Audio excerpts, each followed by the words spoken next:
the way. 2 Indonesia, 2 Philippines, 2 Malaysia. Normal stuff. But now we will have 1 Cambodia, 1 Myanmar, 1 Singapore. Pretty normal still. MENA, Turkey, ECA is pretty normal still. But East Asia will get 1. So it won't just be a slot for China. I believe China got 1 slot directly into MSC last year. And now it is East Asia. So they're going to have to compete. I really like this change. We gave China enough time to build. We gave China enough international experience as well by giving them a whole slot every single time. And every single time they underperform. The only time they've done well was GOTF.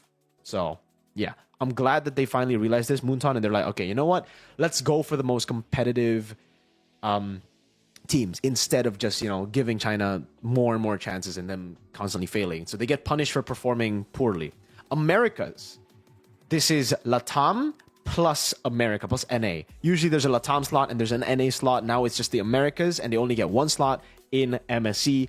And I think it's fair too because the NA teams in previous years haven't done well and the LATAM teams have also been pretty bad. So it's kind of the same thing. I love the fact that they are punishing regions that aren't doing too well, right? I would love to see more love to ECA, but they have kind of stagnated in placements. I think with Zaura Egos, it'll be great.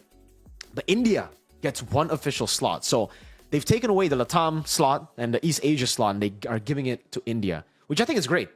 I think India deserves a slot. I don't know if they're going to perform well, but it's probably going to be the same case as China. They're going to give India a slot, and they're going to give India maybe 2 to 3 more international tournaments where they get 1 dedicated slot.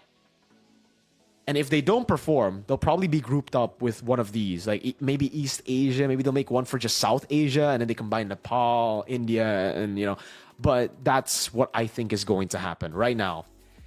India needs to perform. Basically, they're gonna have a few years where they get maybe not a few years, maybe 1 whole year of international instant main stage slot, and they're gonna have to prove whether they deserve that slot or not. Kind of like East Asia, Americas, etc. And then we have 1 wild card. And the wild card slot is kind of crazy because they have given East Asia 3 slots, bro. 3 slots for East Asia.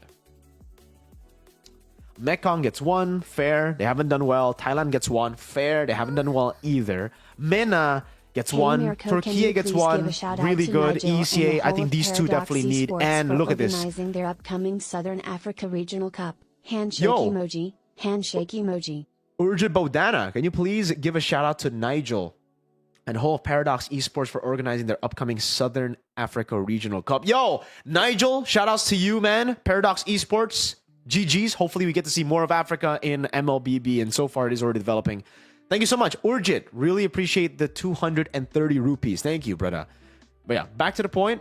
Western Europe, EU West, is finally in MLBB, and I'm glad to see it. Yeah, I like how they've allocated slots, honestly, for MSC. I think this is the beginning of a very, very good run for MLBB. I really hope the war doesn't cause EWC to get canceled, because that would really, really suck, with this being probably the biggest leap in slots, in regions, in adding regions that we've ever seen. Previously, I think the biggest one was finally adding ECA, finally adding China as well. Now we actually see more and more nations come and join, right? With Japan, with South Korea coming in, with India coming in, with Western Europe getting a slot as well, and technically the joint East Asia Americas region. I really like it. I'm a big fan. I can't wait to see it. Let's all hope for it. What do you guys think though? Do you guys think this is good? Thoughts?